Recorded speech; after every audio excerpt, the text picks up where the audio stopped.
안녕. 오늘도 재미있는 성경 이야기 들려줄게. 3권 1편 넷째 이야기, 집안 싸움. 엎친 데 덮친 격이라는 말이 있지요. 백성들이 먹는 양식에 대해 불평한 지 얼마 안 돼서 형과 누이가 그를 비방하게 되었기 때문에 모세도 분명히 그 말을 생각했을 거예요. 모세로서는 정말 견디기 어려운 일이었어요. 아론과 미리암은 모세가 매우 어렸을 때 나일강의 갈대숲에서 광주리에 놓여있던 그를 지켜준 누나가 아니에요. 아론도 전에는 그를 만나기 위해 애굽에서 시내산까지 그 먼 길을 걸어오지 않았나요? 이스라엘 백성을 애굽에서 인도하기 위해 세 사람이 모두 힘을 합해 일하고 염려하고 기도해 오지 않았을까요? 도대체 무슨 문제가 생긴 걸까요? 그들은 옛날처럼 의젓한 형과 누나가 아니라 심술꾸러기처럼 행동하고 있었어요. 첫째로 그들은 모세의 아내에 대하여 비웃기 시작했어요. 모세의 아내가 미디안 사람이었기 때문에 피부가 검었거든요. 그들은 그녀를 이디오피아 사람이나 구스 사람이라고 놀려댔어요. 전에는 농담으로 이야기했지만 지금은 그 말 속에 가시가 박혀 있었어요. 모세는 기분이 상했어요. 그들은 계속해서 이렇게 말했어요. 여호와께서 모세와만 말씀하셨느냐? 우리와도 말씀하시지 아니하셨느냐? 바로 이것이었어요. 그들은 무엇인가를 질투하고 있었던 거예요. 그러나 모세는 그 내막을 알 수 없었어요. 그들이 모세의 위치를 탐냈을까요? 그들은 모세가 일을 맡아 하는 것이 못마땅해서 그런 것일까요? 그때 그는 한 가지 일을 생각해냈어요. 여호수아처럼 그들도 70인의 장로를 지명한 것과 하나님의 신이 그들에게 임했던 일을 좋아하지 않았던 거예요. 그들은 이제부터 자기들이 백성들 가운데서 별로 중요하게 생각되지 않을까봐 두려워했던 거예요. 그들은 이렇게 하지 않으면 모세가 자기들을 업신여길 것이라고 생각했어요. 이 얼마나 불쌍한 일이에요. 만일 아론과 미리암이 다른 사람들과 똑같이 불평을 하기 시작한다면 일은 당장 망쳐지고 말 것이었어요. 이 일을 어떻게 해야 될까요? 모세로서는 어떻게 할 수가 없었어요. 그는 다만 하나님께서 하라시는 대로 70인의 이름을 적었을 뿐이었어요. 성령을 받는 것도 그에게는 아무 책임이 없었어요. 그리고 그는 자기 자신을 위해서 말싸움을 할 사람이 아니었어요. 성경은 그가 이 세상에 살았던 사람 가운데서 가장 온유한 사람이었다고 말해요.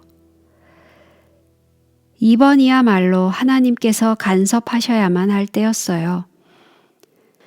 하나님께서는 더 이상 큰 오해가 없도록 놀라운 방법으로 이 일을 해결하셔야만 했어요.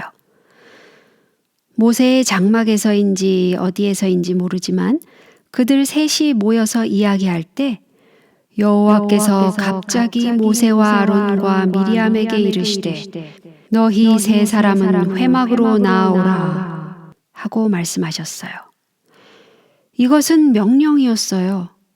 그들은 무슨 일인가 하고 걱정하면서 밖으로 나갔어요. 회막에 도착했을 때 그들은 구름 기둥이 아래로 내려오는 것을 보았어요. 세 사람은 구름 기둥에 가려졌으며 사실상 그들은 하나님 곁에 있게 되었던 거예요. 그때 하나님께서 아론과 미리암을 부르셨어요. 그 두 사람은 앞으로 나아갔어요. 내 말을 들으라.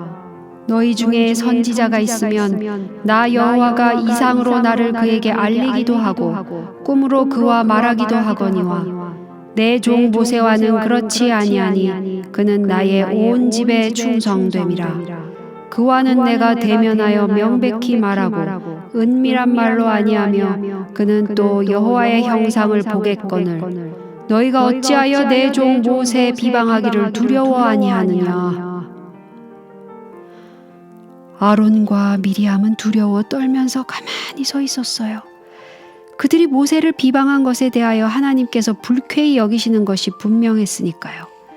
그들은 하나님께서 또 다른 말씀을 하실까 하고 기다려 보았지만 아무 말씀도 하시지 않았어요. 그러자 구름은 올라가 버리고 세 사람만 눈부신 햇살 아래 남게 되었어요. 갑자기 미리암이 비명을 질렀어요. 이것 봐요! 내가 나병에 걸렸어요! 아론이 미리암을 본즉 나병이 들었는지라. 어느 누가 당하든지 이런 일은 끔찍한 일이었어요. 왜냐하면 그 당시에 나병은 고칠 수 없는 병으로 취급되고 있었거든요. 그 병에 걸리면 손가락과 발가락이 차츰차츰 떨어져 나가고 또 전염병이기 때문에 그 병에 걸린 사람은 누구든지 당장 밖으로 멀리 쫓겨나야만 했어요. 참으로 가슴 아픈 일이었어요. 미리암은 자기에게 내려진 무서운 벌에 너무 기가 막혀서 울음을 터뜨리고 말았어요. 근심과 후회로 마음이 짓눌린 아론은 자기와 미리암의 죄를 용서받기 위해 하나님께 간절히 부르짖었어요. 또한 미리암이 그렇게 헐뜯었던 모세도 무릎을 꿇고 하나님께 간절히 기도했어요. 그처럼 애처로운 광경은 아마도 이 세상에 없었을 거예요.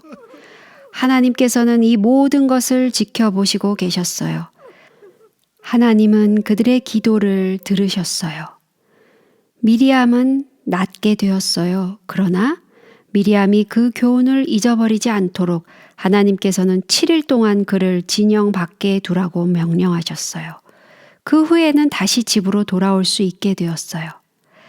드디어 가엾은 미리암은 다른 나병 환자들과 마찬가지로 진영 바깥으로 멀리 보내졌어요. 아마도 모세와 아론은 미리암을 위로하고 작별 인사를 나누기 위해 멀리까지 배웅했을 거예요. 일주일이 지난 후에 그들은 그를 맞이하기 위해 똑같은 장소로 나왔을 거예요. 오늘 이야기는 여기까지야. 다음에 또 재미있는 성경 이야기 들려줄게. 안녕.